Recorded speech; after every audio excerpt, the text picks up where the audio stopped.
চলো তোমাদের সাথে শেয়ার করি রোজার সপ্তম দিনে আমি আর মা কি কি দিয়ে ইফতারটা সেরে নিলাম।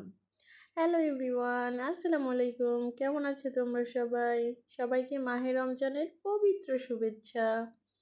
প্রথমে ইফতারের জন্য তৈরি করে নিয়েছিলাম বেলের শরবত, রেখেছিলাম বুট, ভাজা পোড়ার মধ্যে তৈরি করে নিয়েছিলাম আলুর চপ, পেঁয়াজি, বেগুনি আর বুন্দিয়া আর পাঁপড়। তার সাথে থাকছে ছোলা বুট, টমেটো কুচি, সাথে থাকছে তরমুজ, পেয়ারা আর খেজুর। দেখো নূরবুড়ি এত কিছু ইফতার আইটেমের মধ্যে শুধুমাত্র তরমুজটাই খেতে পছন্দ করে। আমাদের বাড়িতে আমার শাশুড়ি আর নূর দুইজনেই তরমুজ খুবই পছন্দ করে। আজকের এই ছোট্ট ইফতার ভিডিওটা কে কোন জেলা থেকে দেখছো আর রোজা থাকতে তোমাদের কার কার কাছে কেমন লাগছে কমেন্টসে জানিয়ে যেও।